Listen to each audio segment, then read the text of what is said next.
CM ರಾಜಕೀಯ ಕಾರ್ಯದರ್ಶಿ ಸಂತೋಷ್ ನಿನ್ನೆ ರಾತ್ರಿ ಆತ್ಮಹತ್ಯೆಗೆ ಯತ್ನಿಸಿದ್ದಾರೆ. ಸಂತೋಷ್ ಸುಸೈಡ್ ಯತ್ನಕ್ಕೆ ವಿಡಿಯೋ ಒಂದು ಕಾರಣವಾಯಿತು ಅನ್ನೋ ಗುಸುಗುಸು ಇದೀಗ ಕೇಳಿ ಬರ್ತಾ ಇದೆ.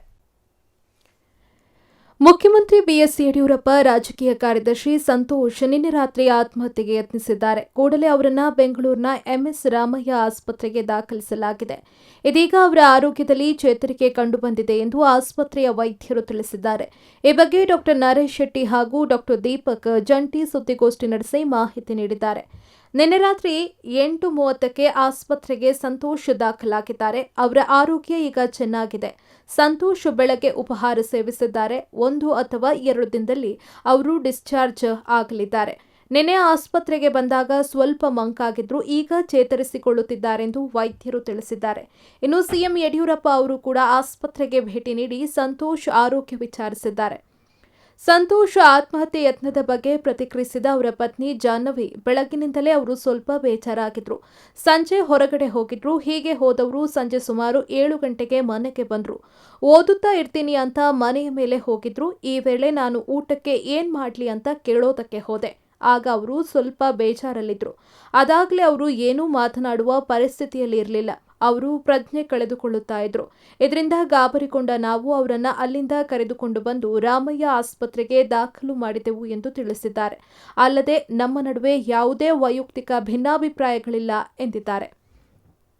ಇದೆಲ್ಲದರ ನಡುವೆ ಸಂತೋಷ್ ಆತ್ಮಹತ್ಯೆಗೆ ವಿಡಿಯೋ ವಿಚಾರವೊಂದು ಕಾರಣ ಅನ್ನೋ ಗುಸುಗುಸು ಕೇಳಿ ಬರ್ತಿದೆ. ಕೆಪಿಸಿಸಿ ಅಧ್ಯಕ್ಷ ಡಿಕೆ ಶಿವಕುಮಾರ್ ಅವರು ಕೂಡ ಇದೇ ವಿಚಾರವಾಗಿ ಮಾತನಾಡಿದ್ದಾರೆ. ಕಾರವಾರದಲ್ಲಿ ಈ ವಿಚಾರವಾಗಿ ಮಾತನಾಡಿದ ಅವರು, ಸಂತೋಷ್ ಯಾವುದೋ ವಿಡಿಯೋ ಮಾಡಿ ಎಂಎಲ್ಸಿಗೆ ಮತ್ತು ಮಿನಿಸ್ಟರ್ ಕೈಗೆ ಕೊಟ್ಟಿದ್ದಾರೆ ಎನ್ನೋ ಮಾಹಿತಿ ಇತ್ತು. ಅದನ್ನ ಮಿನಿಸ್ಟರ್ ಹಾಗೂ ಎಂಎಲ್ಸಿ ಸೇರಿ ದೆಹಲಿ ನಾಯಕರಿಗೆ ತಲುಪಿಸಿದ್ದಾರೆ ಅನ್ನುವ ಮಾಹಿತಿ ಇದೆ ಎಂದರು.